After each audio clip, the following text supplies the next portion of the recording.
শিল অসম অভিযান এই স্কিমটোত আমি 2 লাখ টকা কৰি এজন নিবনুৱা যুৱক যুৱতীক নিজৰ উদ্যোগ স্থাপন কৰাৰ বাবে আমি সহায় কৰিম এনেকুৱা এটা আঁচনি আছিল 1 লাখ ঘূৰাই দিব 1 লাখ ঘূৰাই দিব নালাগে তাৰে যেটো প্ৰথম পৰ্যায়ৰ ইন্টাৰভিউ আছিল সেই ইন্টাৰভিউটো সমাপ্তি হল এতিয়া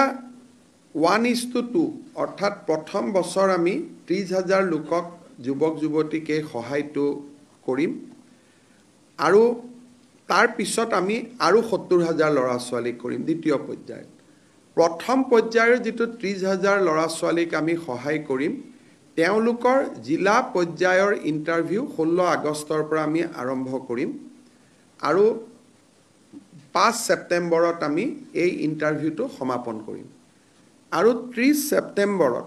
আমি 30,000 যুৱকক 2 লাখ টকাৰ যেটো আঁচনি সেই আঁচনিৰ অংশসমূহ আমি বিতৰণ কৰিম আৰু জিলা উপায়ুক্ত সকলৰ লগত এই বিষয়ে আমি ডিটেইল আলোচনা কৰিলো যাতে কোনো ক্ষেত্ৰতে কতো খেলিমেলি নহয় দ্বিতীয়তে আপোনালোকে জানে যে অসমৰ স্বচ্ছ নিযুক্তি এটা ভাৰতবৰ্ষ পৰ্যায়তো চৰ্চিত হৈছে অহা যি আমাৰ পৰীক্ষা হ'ব তৃতীয় আৰু চতুৰ্থ শ্ৰেণী এটা পৰীক্ষাত 11 লাখ পৰ্যন্ত প্ৰাৰ্থী হৈছে গতিকে জিলা উপায়ুক্তৰ সন্মিলনীত আমি আলোচনা কৰিলো যে কেনেকে আমি অতি সুন্দৰভাৱে এইবাৰো স্বচ্ছতাৰে সৈতে এই পৰীক্ষাটো সম্পূৰ্ণ কৰিব পাৰো তৃতীয়তে আৰু এটা বিষয় আলোচনালৈকে আহিছিল যে মুখ্যমন্ত্ৰী নিযুত মইনা আঁচনি এই নিযুত মইনা আঁচনিখন অহা 7 বা 8 আগষ্টৰ পৰা আমি পপত্ৰ বিতৰণৰ কাম আৰম্ভ কৰিম তাৰ আগতে আঁচনিখনৰ ওপৰত এখন আমাৰ সাংবাদিক মেলু হ'ব আমি আনুষ্ঠানিকভাৱে উদ্বোধন কৰিম আৰু এই আঁচনিখনত যেহেতু 3 লাখ ছোৱালীয়ে বা আমাৰ কন্যা সন্তানে এই আঁচনিৰ সুবিধা লবলৈ সুযোগ পাব যাতে নিৰ্বাচনৰ প্ৰক্ৰিয়া পপত্ৰৰ প্ৰক্ৰিয়া সুন্দৰভাৱে হৈ যায় তাৰ বিষয়েও জিলা উপায়ুক্তৰ সন্মিলনীত আমি দীঘলীয়াকৈ আলোচনা কৰোঁ অৰুণোদয় 3.0 অৰ্থাৎ অৰুণোদয় আমি প্ৰথম আৰম্ভ কৰিছিলো 19 লাখ হিতাধিকাৰীৰে অৰুণোদয় 2.0 আমি সামৰি লৈছিলো 27 লাখ হিতাধিকাৰী এতিয়া অৰুণোদয় 3 আমি সিদ্ধান্ত লৈছো যে আৰু আমি প্ৰায় আপোনালোকে হিসাব কৰিব লাগিব যে মই ফটক কৰি পূৰণ কৰি দিছো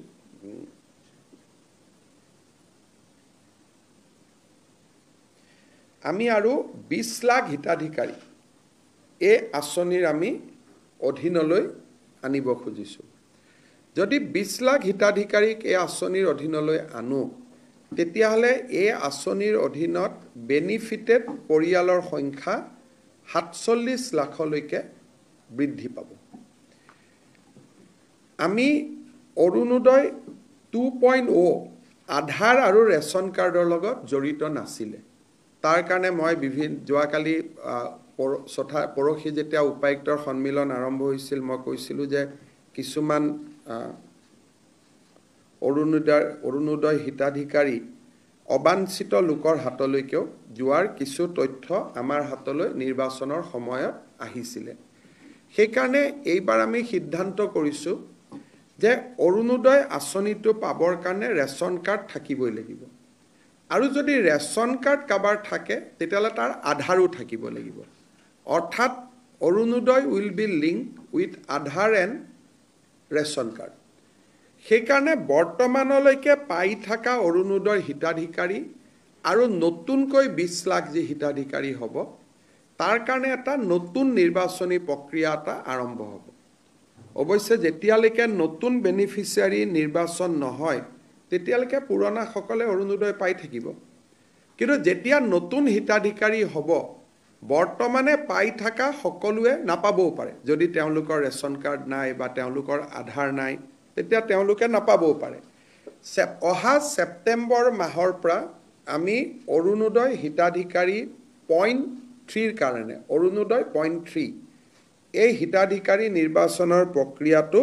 আমি আৰম্ভ কৰিম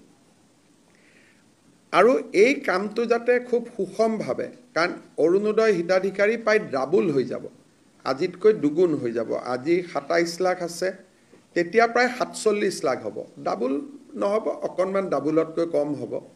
গতিকে এইবাৰ যাতে অৰুণোদয় প্ৰত্যেকটো ৰেশন কাৰ্ড থকা পৰিয়াল প্ৰত্যেকটো হয়তো নহব 80% হ'ব ৰেশন কাৰ্ড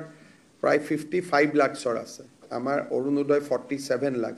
কিন্তু যেহেতু অৰুণোদয়ত ক্ৰাইটেৰিয়া আছে 4খন গাড়ী থাকিলে নাপায় মন্ত্ৰী এমএলএ পৰিয়ালে নাপায় পঞ্চায়তৰ পৰিয়ালে নাপায় সেইকাৰণে আমি ভাবিছো যে 47 lakh will be a sufficient number যোগ্যজনক দিবৰ কাৰণে আৰু তাৰ গোটেই নিৰ্বাচনৰ প্ৰক্ৰিয়াটো আমি সেপ্টেম্বৰ মাহৰ পৰা আৰম্ভ কৰিম তাৰ বিষয়েও জিলা উপায়ুক্ত ই-শ্ৰম পোৰ্টেলত ৰেজিষ্টাৰ কৰা শ্ৰমিকৰ সংখ্যা আছিল 12 লাখ এই 12 লাখ শ্ৰমিকৰ 6 লাখে ৰেশন কাৰ্ড পাইছিলে বাকি 6 লাখে ৰেশন কাৰ্ড পোৱা নাই আজি আমি কেবিনেটত আলোচনা কৰি এই ব্যক্তিসকল যদি সঁচাকৈ আনঅৰ্গেনাইজ লেবাৰ হয় আৰু সঁচাকৈ যদি তেওঁলোকে 2023 চনৰ এপ্ৰিলৰ আগতে বহুতে দুই এদিনৰ নতুনকৈ পঞ্জীয়ন কৰিছে এটো নহয় 2023 চনৰ এপ্ৰিলৰ আগত যদি পঞ্জীয়ন কৰিছিলে আৰু তেওঁলোক যদি ৰেশন কাৰ্ড পোৱাৰ যোগ্যতা আদাৰৱাইজ যোগ্যতা আছে তেনেকুৱা 6 লাখ পৰিয়ালক আমি নতুনকৈ ৰেশন কাৰ্ড দিবৰ বাবে আজি কেবিনেটে এটা সিদ্ধান্ত গ্ৰহণ কৰিছে আৰু মই ভাবো যে যিসকলে 23 চনৰ এপ্ৰিলৰ আগতে ই-শ্ৰম পোৰ্টেলত নিজক পঞ্জীয়ন কৰিছিলে তেওঁলোকে ৰেশন কাৰ্ডৰ বাবে আবেদন কৰিব পাৰে কিন্তু নতুনকৈ ই-শ্ৰম পোৰ্টেলত পঞ্জীয়ন কৰি ৰেশন কাৰ্ডৰ বাবে আবেদন কৰিব নোৱাৰিব এইখিনি আমাৰ কেবিনেটত লোৱা সিদ্ধান্ত এতিয়া আমি জিলা আয়ুক্তসকলৰ সভাত গ্ৰহণ কৰা কেইটামান সিদ্ধান্তৰ বিষয়ে আপোনালোকক অৱগত কৰিব খুজিছো এটা হল মুখ্যমন্ত্ৰীৰ আত্মনিৰ্ভৰশীল অসম অভিযান এই স্কিমটোত আমি 2 লাখ টকা কৰি এজন নিবনুৱা যুৱক যুৱতীক নিজৰ উদ্যোগ স্থাপন কৰাৰ বাবে আমি সহায় কৰিম এনেকুৱা এটা আঁচনি আছিল 1 লাখ ঘূৰাই দিব 1 লাখ ঘূৰাই দিব নালাগে তাৰে যেটো প্ৰথম পৰ্যায়ৰ ইন্টাৰভিউ আছিল সেই ইন্টাৰভিউটো সমাপ্তি হল এতিয়া 1:2 অৰ্থাৎ প্ৰথম বছৰ আমি 30,000 লোকক যুৱক যুৱতীকে সহায়টো কৰিম আৰু তাৰ পিছত আমি আৰু 70,000 লৰা ছোৱালী কৰিম দ্বিতীয় পৰ্যায় প্ৰথম পৰ্যায়ৰ যেটো 30,000 লৰা ছোৱালীক আমি সহায় কৰিম তেওঁলোকৰ জিলা পৰ্যায়ৰ ইন্টাৰভিউ 16 আগষ্টৰ পৰা আমি আৰম্ভ কৰিম আৰু 5 ছেপ্টেম্বৰত আমি এই ইন্টাৰভিউটো সমাপন কৰিম আৰু 30 ছেপ্টেম্বৰত আমি 30,000 যুৱকক 2 লাখ টকাৰ যেটো আঁচনি সেই আঁচনিৰ অংশসমূহ আমি বিতৰণ কৰিম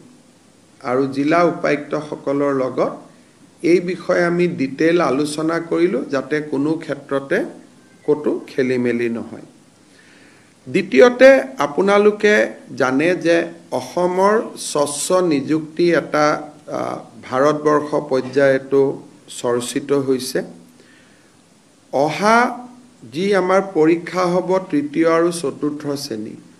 এটা পৰীক্ষাত 11 লাখ পৰ্যন্ত প্ৰাৰ্থী হৈছে গতিকে জিলা উপায়ুক্তৰ সন্মিলনীত আমি আলোচনা কৰিলো যে কেনেকে আমি অতি সুন্দৰভাৱে এইবাৰো স্বচ্ছতাৰে সৈতে এই পৰীক্ষাটো সম্পূৰ্ণ কৰিব পাৰো তৃতীয়তে আৰু এটা বিষয় আলোচনালৈকে আহিছিল যে মুখ্যমন্ত্ৰী নিযুত মইনা আঁচনি এই নিযুত মইনা আঁচনিখন অহা 7 বা 8 আগষ্টৰ পৰা আমি প্ৰপত্ৰ বিতৰণৰ কাম আৰম্ভ কৰিম। তাৰ আগতে আঁচনিখনৰ ওপৰত এখন আমাৰ